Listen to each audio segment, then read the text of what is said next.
దావీదును గూర్చి మనం నేర్చుకుంటున్నాం. దావీదు జీవితంలో మనకి దేవుడు అందించే శ్రేష్టమైన పాఠాలను మనం నేర్చుకుంటున్నాం.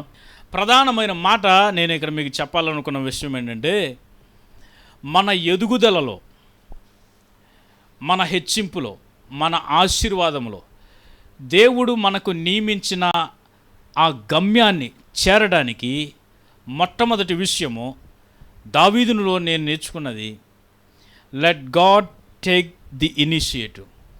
దేవుడే పనిని ప్రారంభించనివ్వండి.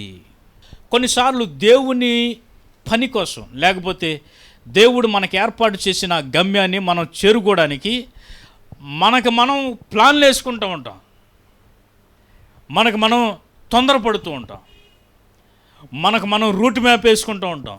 వెళ్ళిపోవాలి, దేవుడు మాట ఇచ్చాడు, ఎలా అయినా సరే వెళ్ళాలని మనం ఉవ్వుళ్ళూరుతూ ఉంటాం. కానీ ఒక మాట నేను చెబుతున్నాను, దావీదు జీవితంలో నుండి దేవుడే మన పనిని ప్రారంభించునుగాక. ఎందుకు ఈ మాట ఎలా మనం అర్థం చేసుకోవచ్చు అంటే, దావీదును రాజుగా చేయడానికి దేవుడు చేసిన మొట్టమొదటి కార్యము దావీదును సౌలు యొక్క ప్రాంగణంలోకి తీసుకువెళ్ళడం, సౌలు యొక్క సభలోనికి తీసుకెళ్ళడం, సౌలు దగ్గర నిలబెట్టడం. అందుకు సంబంధించిన మొట్టమొదటి మాట సౌలు సేవకులలో ఒకడు చెప్పాడు దావీదుని గురించి. అవసరం ఏమొచ్చిందంటే, సితారా చమత్కారముగా వాయింపగలవాడు ఒకడు కావాలి. నా ప్రశ్న ఏంటంటే, దేశంలో ఎవడో కూడా ప్రొఫెషనల్గా వాయించబడేవాడు లేడా? దేశంలో దావీదు తప్ప ప్రొఫెషనలిజంగా, చమత్కారముగా, నైపుణ్యంగా సితారా వాయించగలవాడు ఎవడూ లేడా? బోళ్ళంతమంది ఉన్నారు. ఈ అందరిలో ఆ సేవకుడు ఎవరు గుర్తొచ్చారు? దావీదు గుర్తొచ్చాడు. మరి ఒక మాట నేను గమనించింది ఏంటంటే, దావీదును పరిచయం చేసేవాడు దావీదు యొక్క బావ కాదు. దావీదుని సౌలుకి పరిచయం చేసేవాడు దావీదు యొక్క అన్నయ్య కాదు. దావీదుని సౌలుకు పరిచయం చేసేవాడు దావీదు యొక్క బంధువు కాదు. దావీదుని సౌలుకు పరిచయం చేస్తూ, అయ్యా నాకు ఒకటి తెలుసు, ఎస్ఐ కుమారుల్లో ఒకడని పరిచయం చేస్తున్నాడు కదా, అతనేం బావ కాదు, బామర్ది కాదు, మామయ్య కాదు, తమ్ముడు కాదు, అన్నయ్య కాదు, అసలు బంధువే కాదు, ఒక అపరిచితుడు పరిచయం చేస్తున్నాడు, దావీదుని గురించి చెబుతున్నాడు, ఇన్ని మాటలు చెబుతున్నాడు. పోనీ దావీదు ఏమన్నా నా గురించి కొంచెం సౌలుకి ఏమన్నా రికమెండేషన్ చేస్తారా అని ఏమన్నా వచ్చాడా? రికమెండేషన్ క్యాండిడేటా దావీదు? కాదు. దావీదు రికమెండేషన్ క్యాండిడేట్ కాదు. దావీదు ఏమన్నా తన ఎదుగుదల గురించి, దేవుడు నాకు ఇది ఇచ్చాడు, నేను ఎలాగైనా సరే రాజు అవ్వాలి అని ఒకసారి రికమెండ్ చేసుకునే క్యాండిడేట్ కాదు. దావీదుని అభిషేకించిన తర్వాత దేవుని ఏర్పాటు, దేవుని ప్రణాళిక కోసం వెయిట్ చేస్తున్నప్పుడు దేవుడే మొట్టమొదటిగా ఒక కార్యాన్ని తలపెట్టాడు. The first move is from God. దేవుని దగ్గర నుండే మొట్టమొదటి స్టెప్ ప్రారంభమైంది. దేవుడే కదిపాడు దాన్ని. ఆయన సొంత ప్రణాళికలు కాదు, దేవుని ప్రణాళికల మీద ఆధారపడిన గొప్ప భక్తుడు. కొన్నిసార్లు దేవుడు మనల్ని ఆశీర్వదిస్తానని మాటిచ్చినప్పుడు, లేకపోతే పలానా వాగ్దానాన్ని నీకు ఇస్తున్నా అని చెప్పినప్పుడు, ఆ వాగ్దానాన్ని స్వతంత్రించుకోవడానికి మన మ్యాప్ మనం వేసుకుంటాం, మన ప్రణాళికలు మనం వేసుకుంటాం, మన రూట్ మనం వేసుకుంటాం. కొన్నిసార్లు మనం పొరపడతాం.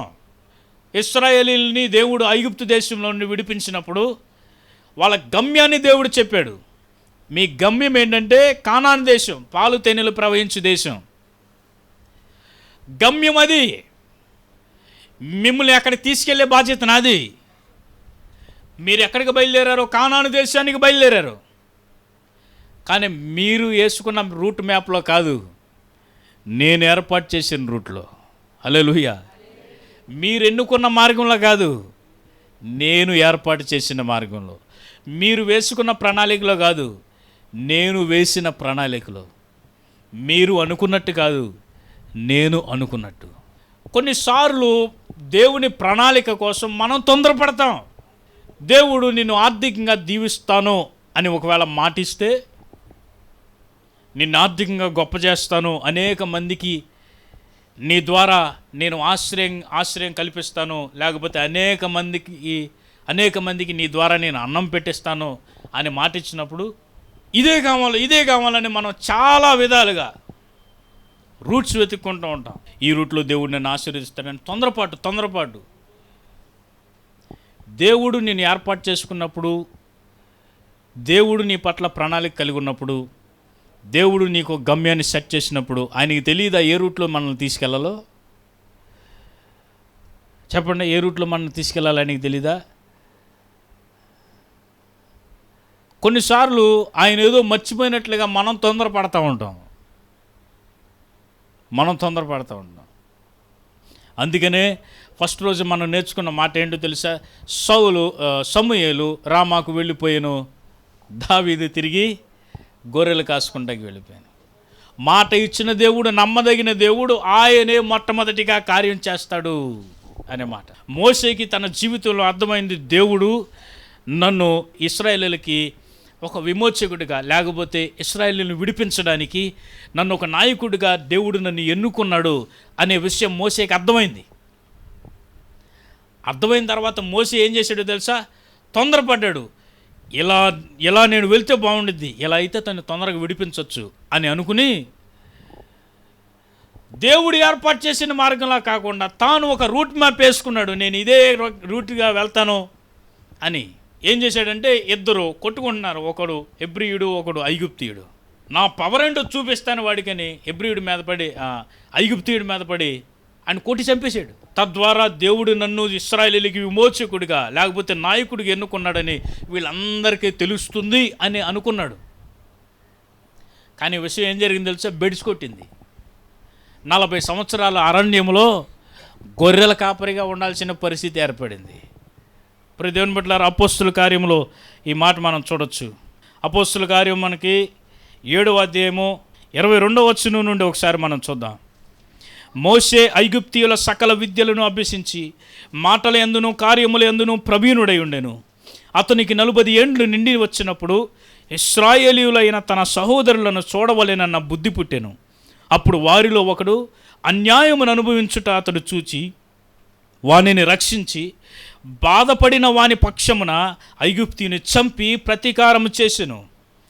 ఆ మాట తర్వాత మాట చూడండి, 25వ వచనంలో, తన ద్వారా తన సహోదరులకు దేవుడు రక్షణ దయచేయుచున్న సంగతి వారు గ్రహింతురని అతడు తలంచెను, గాని వారు గ్రహింపరైరి.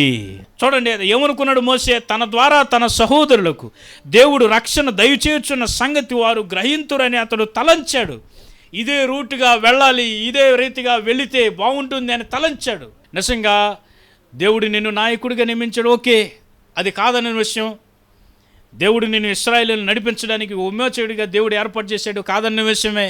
కానీ ఎలాగో ఆయన ఎన్నుకున్న మార్గములో, ఆయన వేసిన ప్రణాళికలో, not your time and not your plan, but his time and his plan. మనం ఎన్నుకున్న సమయము మనం వేసుకున్న ప్రణాళికలో కాదు, ఆయన నియమించిన సమయము ఆయన వేసిన ప్రణాళికలో. మరి అప్పుడు దాకా ఏం చేయాలి ప్రభా? మరి ప్రయత్నాలు చేయొద్దాం. మనం ప్రయత్నాలు చేయొద్దంటే ప్రయత్నాలు చేయడంలో తప్పులేదు, కానీ అప్పుడు దాకా ఏం చేస్తూ ఉండాలంటే దావీదు తనకిచ్చిన పనిని చేస్తూ ఉన్నాడు.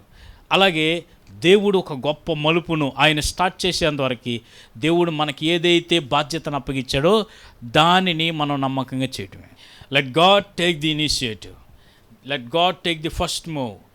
దేవుడే పనిని ప్రారంభించనివ్వండి, దేవుడే ప్రణాళికని వేయనివ్వండి, దేవుడే ఒక రూట్ మ్యాప్ని వేయనివ్వండి, దేవుడే మార్గమును వేయనివ్వండి. ఆయన వేసిన మార్గంలో నడవడానికి సిద్ధంగా ఉండండి.